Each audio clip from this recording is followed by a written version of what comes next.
ನಮಸ್ಕಾರ.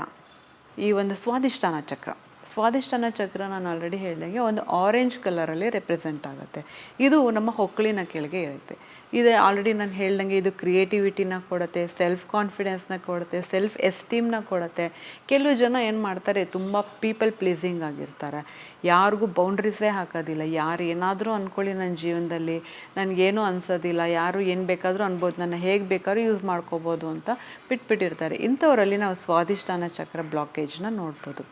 ಇವ್ರು ಏನು ಮಾಡಬೇಕಾಗತ್ತೆ, ಆಲ್ರೆಡಿ ನಾನು ಹೇಳ್ದಂಗೆ ಈ ಜೀವನದಲ್ಲಿ ಅಂದರೆ ಏನು ಅಂತಂದರೆ ಬೇಡದೇ ಇರೋವಂಥ ವಸ್ತು, ಅಂದರೆ ಬೇಡದೇ ಇರೋವಂಥ ಜನಗಳಿಗೆ ನಾವು ಬೌಂಡ್ರೀಸ್ ಹಾಕ್ತಾ ಹೋಗಬೇಕಾಗತ್ತೆ.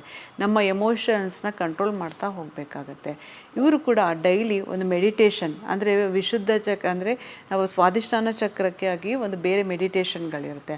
ಅದನ್ನು ನೀವು ಪ್ರತಿನಿತ್ಯ ಒಂದು 10 ನಿಮಿಷ ನೀವು ಈ 4-7-8 ಟೆಕ್ನಿಕ್ ಮುಖಾಂತರ ಮೆಡಿಟೇಷನ್ ಸ್ಟಾರ್ಟ್ ಮಾಡಿ ಪ್ರತಿನಿತ್ಯ ಬ್ರೀತ್ ವರ್ಕ್ ಮಾಡೋದ್ರಿಂದ ಏನಾಗುತ್ತೆ, ಈ ಸ್ವಾದಿಷ್ಟಾನ ಚಕ್ರ ನಮಗೆ ಇಂಪ್ರೂವ್ ಆಗ್ತಾ ಹೋಗುತ್ತೆ. ಯಾವ ಸ್ವಾದಿಷ್ಟಾನ ಚಕ್ರ ನಮ್ಗೆ ಇಂಪ್ರೂವ್ ಆಗುತ್ತೆ, ನಮ್ಮ ಕ್ರಿಯೇಟಿವಿಟಿ ಕೂಡ ಇಂಪ್ರೂವ್ ಆಗುತ್ತೆ, ಸೆಲ್ಫ್ ಕಾನ್ಫಿಡೆನ್ಸ್ ಬೂಸ್ಟ್ ಆಗುತ್ತೆ. ಹಾಗೆ ನಮಗೆ ಏನು ಅಂತ ಹೇಳಿದ್ರೆ, ನಾವು ಲೈಫಲ್ಲಿ ಬೌಂಡ್ರೀಸ್ ಹಾಕೋಕ್ಕೆ ಸ್ಟಾರ್ಟ್ ಮಾಡ್ತೀವಿ, ಮತ್ತು ಸೆಲ್ಫ್ ಎಸ್ಟೀಮ್ ಕೊಡುತ್ತೆ, ಮತ್ತು ಸೆಕ್ಷುಯಾಲಿಟಿ ಇಂಪ್ರೂವ್ ಮಾಡುತ್ತೆ, ಮತ್ತು ನಮ್ಮಲ್ಲಿ ಇರುವಂಥ ಹಾರ್ಮೋನ್ಸ್, ಅಂದರೆ ಹೆಣ್ಮಕ್ಳಲ್ಲಿ ಹೆಚ್ಚಾಗಿ ಬರೋದು ಈ ಹೊಕ್ಕಳಿಂದ ಕೆಳಗಡೆ ನಮ್ಮ ಗರ್ಭಕೋಶ ಇರುತ್ತೆ. ಕೆಲವರಲ್ಲಿ ಬ್ಲ್ಯಾಡರ್ ಇಶ್ಯೂಸ್ ಬರ್ಬೋದು, ಅಥವಾ ಈ ಗರ್ಭಕೋಶದಲ್ಲಿ ಒಂದು ಗಡ್ಡೆಗಳಾಗ್ಬೋದು. ಈ ಥರ ಏನಕ್ಕೆ ಅಂತಂದರೆ, ನಮ್ಮ ಈ ಸ್ವಾದಿಷ್ಟಾನ ಚಕ್ರ ಎಲ್ಲಿ ಬರುತ್ತೆ ಅಲ್ಲಿ ಎಮೋಷನ್ಸ್ನ ನಾವು ಜಾಸ್ತಿ ಸಪ್ರೆಸ್ ಮಾಡ್ತೀವಿ. ನಾವು ಹೆಣ್ಮಕ್ಳಲ್ಲಿ ನೋಡ್ಬೋದು, ನಮ್ಮ ಹೊಕ್ಕಳಿಂದ ಸುತ್ತ ನಮ್ಮ ಸೊಂಟದ ಭಾಗ ಜಾಸ್ತಿ ದೊಡ್ಡದಾಗಿರುತ್ತೆ. ಯಾಕೆ ಅಂದರೆ ಅಂಥವರಲ್ಲಿ ತುಂಬ ಎಮೋಷನ್ಸ್ನ ಅವ್ರು ಸಪ್ರೆಸ್ ಮಾಡ್ಕೊಂಡಿರ್ತಾರೆ. ಯಾರ ಹತ್ರನೂ ಹೇಳ್ಕೊಳ್ಳಲ್ಲ, ಅಥವಾ ನಮ್ಗೆ ಅಳು ಬಂದರೂ ನಾವು ಅಳೋದಿಲ್ಲ, ಅಥವಾ ಏನೇ ಒಂದು ಮನೇಲಿ ಕಷ್ಟ ಇರ್ಬೋದು, ಹೆಣ್ಮಕ್ಳಲ್ಲಿ ಏನೇ ಪ್ರಾಬ್ಲಮ್ ಆದ್ರೂ ಅವ್ರು ಅದನ್ನು ಸಬ್ಮರ್ಜ್ ಮಾಡಿ ಇಟ್ಕೊಂಡ್ಬಿಡ್ತಾರೆ. ಇಂಥವರಲ್ಲಿ ಹೊಟ್ಟೆ ಭಾಗ ತುಂಬ ದೊಡ್ಡದಾಗ್ತಾ ಹೋಗುತ್ತೆ.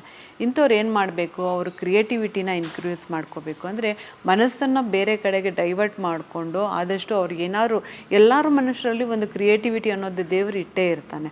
ಅದನ್ನು ಸಕಾಲಕ್ಕೆ ಹೇಗೆ ನಾವು ಉಪಯೋಗಿಸ್ಕೋಬೇಕು ಅನ್ನೋದನ್ನ ನೋಡಿಕೊಂಡು ಆ ಕ್ರಿಯೇಟಿವಿಟಿ, ನಮ್ಮಲ್ಲಿ ಏನಿರುವ ಕ್ರಿಯೇಟಿವಿಟಿ ಅಂದರೆ ಹವ್ಯಾಸಗಳನ್ನ ಮೂಡಿಸ್ಕೋಬೇಕಾಗತ್ತೆ. ಹೊಸ ಹೊಸ ಹವ್ಯಾಸಗಳನ್ನ ನಾವು ಮೂಡಿಸ್ಕೊಂಡಾಗ ಈ ಒಂದು ಯಾವುದೇ ನಮಗೆ ಎಮೋಷನ್ಸ್ ಆಗಲಿ ಅಥವಾ ಯಾವುದೇ ಒಂದು ಬ್ಲಾಕೇಜ್ ಆಗಲಿ ನಮ್ಮನ್ನ ಏನೂ ಮಾಡೋದಕ್ಕಾಗೋದಿಲ್ಲ.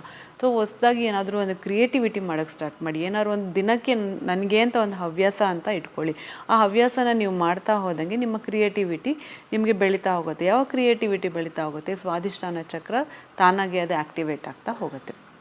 ಮತ್ತು ಇದರಿಂದ ನಿಮಗೆ ಯಾವುದೇ ಒಂದು ಹಾರ್ಮೋನ್ ಇಶ್ಯೂಸ್ ಇರ್ಬೋದು, ಅಥವಾ ರೀಪ್ರೊಡಕ್ಟಿವ್ ಸಿಸ್ಟಮಲ್ಲಿ ಪ್ರಾಬ್ಲಮ್ ಇರ್ಬೋದು, ಅಥವಾ ತುಂಬ ಅಂದರೆ ಪೀರಿಯಡ್ಸ್ ಆಗಿ ಬ್ಲೀಡಿಂಗ್ ಆಗ್ತಿರ್ಬೋದು. ಇದೆಲ್ಲ ನಮಗೆ ಸ್ವಾದಿಷ್ಟಾನ ಬ್ಲಾಕೇಜ್ ಆದಾಗ ಬರುತ್ತೆ. ಯಾವಾಗ ನಮ್ಮ ಸ್ವಾದಿಷ್ಟಾನ ಬ್ಲಾಕೇಜ್ ಇರುತ್ತೆ, ಅವ್ರಿಗೆ ತುಂಬಾ ಬ್ಲೀಡಿಂಗ್ ಆಗೋದು, ಅಥವಾ ಈ ಒಂದು ಪೀರಿಯಡ್ ಮೆನ್ಸ್ಟ್ರಲ್ ಪ್ರಾಬ್ಲಮ್ಸ್ ತುಂಬ ಬರ್ತಾ ಇರುತ್ತೆ. ಈವನ್ ಮೆನೋಪಾಸ್ ಟೈಮಲ್ಲಿ ಕೂಡ ಈ ಸ್ವಾದಿಷ್ಟಾನ ಚಕ್ರ ನಾವು ಆ್ಯಕ್ಟಿವೇಶನ್ ಇಟ್ಕೊಂಡಾಗ ಪ್ರೀ ಮೆನೋಪಾಸಲ್ಲಿ ಬರುವಂತಹ PMS ಇರ್ಬೋದು, ಇಂಥವನ್ನೆಲ್ಲ ನಾವು ತಪ್ಪಿಸ್ತಾ ಹೋಗ್ಬೋದು. ಮತ್ತು ಮುಂದಿನದು ಮಣಿಪುರಿ ಚಕ್ರ.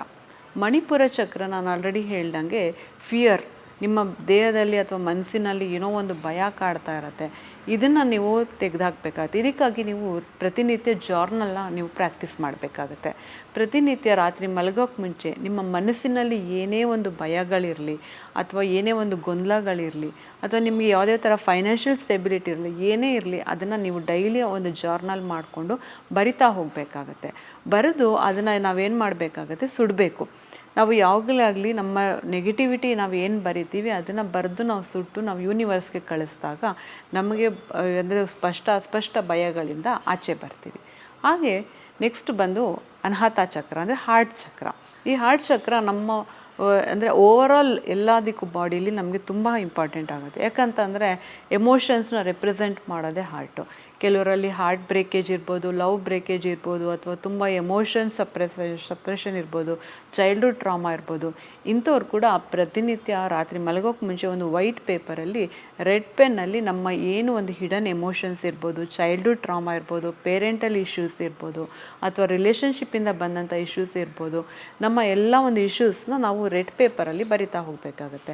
ಬರೆದು ಅದನ್ನು ನಾವು ಯಾವುದೇ ಕಾರಣಕ್ಕೂ ಓದಬಾರ್ದು. ಅದನ್ನು ನಾವು ಹರಿದ್ಬಿಟ್ಟು ರಾತ್ರಿ ಸುಟ್ಬಿಟ್ಟು ಡೈಲಿ ಮಲ್ಕೊಳ್ಳೋದ್ರಿಂದ ನಮ್ಮ ಮನಸ್ಸಿನಲ್ಲಿರುವಂತಹ ಭಯಗಳು ಅಥವಾ ಹಿಡನ್ ಎಮೋಷನ್ಸ್ ಎಲ್ಲವೂ ಕೂಡ ಇದರಿಂದ ಆಚೆ ಬರ್ತಾ ಹೋಗುತ್ತೆ.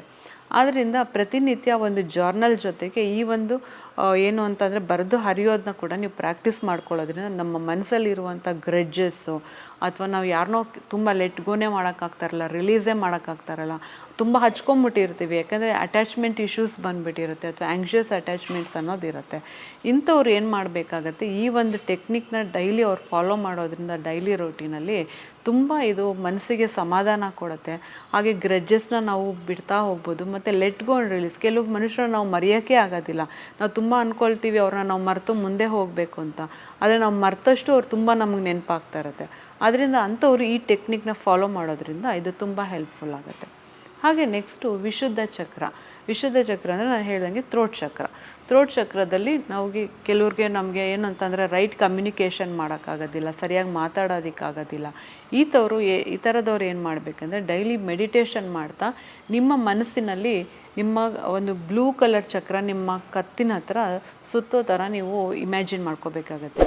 ಅಂದರೆ ನೀವು ಒಂದು ಪಾಸಿಟಿವ್ ಅಫರ್ಮೇಷನ್ ಹೇಳಬೇಕಾಗತ್ತೆ. ಅಂದರೆ ಏನು ಅಂತಂದರೆ ನಿಮ್ಗೆ ಏನು ಮಾತಾಡೋಕ್ಕಾಗ್ತಿರೋದಿಲ್ಲ, ನಿಮಗೆ ಯಾರ ಹತ್ರ ಏನು ಹೇಳ್ಕೊಳಕ್ಕಾಗ್ತಿರೋದಿಲ್ಲ, ಅದನ್ನು ಒಂದು ಜರ್ನಲ್ ಮುಖಾಂತರ ಬರಿಬೋದು ಅಥವಾ ನೀವು ಮೆಡಿಟೇಷನ್ ಮಾಡುವಾಗ ಅದನ್ನು ನೀವು ಹೇಳ್ತಾ ಹೋಗ್ಬೋದು.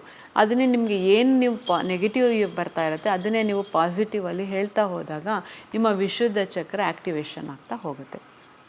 ಮತ್ತು ನೆಕ್ಸ್ಟ್ ಬರೋದು ಥರ್ಡ್ ಐ ಚಕ್ರ. ಥರ್ಡ್ ಐ ಚಕ್ರ ಕೂಡ ಹಾಗೇ ನಮ್ಮ ಇಂಟ್ಯೂಷನ್ ಚೆನ್ನಾಗಿ ವರ್ಕ್ ಆಗಬೇಕಂದ್ರೆ ನಮಗೆ ಮೇನ್ ಅಂದರೆ ಕನ್ಸಿಸ್ಟೆನ್ಸಿಯಾಗಿ ಮಾಡಬೇಕಾಗಿರೋ ಕೀ ಅಂತ ಅಂದರೆ ಮೆಡಿಟೇಷನ್ ಮುಖಾಂತರ ನಾವು ನಮ್ಮ ಜೀವನದಲ್ಲಿ ಏನು ಬೇಕೋ ಎಲ್ಲವನ್ನೂ ಸಾಧಿಸ್ಬೋದು. ಯಾಕಂದರೆ ನಮ್ಮ ಮನಸ್ಸು ಮತ್ತು ಒಂದು ಬ್ರೈನ್ ನಾವು ಯಾವಾಗ ರಿಲ್ಯಾಕ್ಸೇಷನಲ್ಲಿ ಇರ್ತೀವಿ ಆವಾಗ ನಮಗೆ ಎಲ್ಲವೂ ಆ್ಯಕ್ಟಿವೇಶನ್ ಆಗ್ತಾ ಹೋಗುತ್ತೆ. ಹಾಗೆ ನಾವು ಮೆಡಿಟೇಷನ್ನ ಮಾಡ್ತಾ ಹೋಗಬೇಕಾಗುತ್ತೆ. ಥರ್ಡ್ ಐ ಅಂತಂದರೆ ನಮ್ಮ ಪೂರ್ತಿ ನಮ್ಮ ಒಂದು ಏನು ಗಮನ ಇರುತ್ತಲ್ಲ ಅದನ್ನು ನಮ್ಮ ಥರ್ಡ್ ಐ ಅಂದರೆ ಉಬ್ಬಿನ ಎರಡು ಮಧ್ಯದಲ್ಲಿ ಇರುವಂತಹ ಜಾಗನ ನಾವು ಕಾನ್ಸಂಟ್ರೇಷನ್ ಮಾಡ್ತಾ ಹೋಗಬೇಕಾಗತ್ತೆ. ಇದನ್ನು ಕಾನ್ಸಂಟ್ರೇಷನ್ ಮಾಡಿಕೊಂಡು ಥರ್ಡ್ ಐನ ನಾವು ಆ್ಯಕ್ಟಿವೇಶನ್ ಮಾಡ್ಕೋಬೋದು. ಹಾಗೆ ಸಹಸ್ರಾರು ಚಕ್ರ.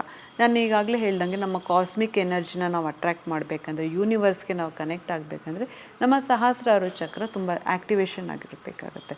ಇದಕ್ಕಾಗಿ ನಾವೇನು ಮಾಡಬೇಕು, ಪ್ರತಿನಿತ್ಯ ಯಾವುದಾದ್ರೂ ಒಂದು ಬುದ್ಧನ ಸ್ತೋತ್ರ ಅಥವಾ ಯಾವುದಾದ್ರೂ ಒಂದು ಮಂತ್ರವನ್ನು ಹಾಕ್ಕೊಂಡು, ಅಥವಾ ನಾವು ಇವಾಗ ಉಗ್ರಂ ವೀರಂ ಮಹಾವಿಷ್ಣು ಅಥವಾ ದಿನ ವಿಷ್ಣು ಸಹಸ್ರನಾಮ ಈ ಥರ ಯಾವುದಾದ್ರು ಒಂದು ಕೇಳಿಕೊಂಡು ಸ್ವಲ್ಪ ಹೊತ್ತು ಧ್ಯಾನದ ಮೋಡಲ್ಲಿ ಕೂತ್ಕೊಂಡಾಗ ನಮ್ಮ ಸಹಸ್ರಾರು ಚಕ್ರ ಆ್ಯಕ್ಟಿವೇಶನ್ ಆಗ್ತಾ ಹೋಗಿ. ನೋಡಿದ್ರಲ್ಲ ವೀಕ್ಷಕರೇ, ಇಂದಿನ ಸಂಚಿಕೆಯಲ್ಲಿ ಈ ಚಕ್ರಗಳಂದರೆ ಏನು, ಇದನ್ನು ಹೇಗೆ ಆ್ಯಕ್ಟಿವೇಶನ್ ಮಾಡ್ಕೋಬೋದು, ಬ್ಲಾಕೇಜ್ ಆಗಿದ್ದರೆ ಹೇಗಿರುತ್ತೆ ಅನ್ನೋದನ್ನೆಲ್ಲ ಮಾಹಿತಿನ ತಿಳ್ಕೊತಾ ಹೋದ್ವಿ. ಮುಂದಿನ ಸಂಚಿಕೆಯಲ್ಲಿ ಮತ್ತಷ್ಟು ಮಾಹಿತಿಯೊಂದಿಗೆ ನಿಮ್ಮೊಂದಿಗೆ ಬರ್ತೀನಿ. ಅಲ್ಲಿವರೆಗೂ ನಮಸ್ಕಾರ.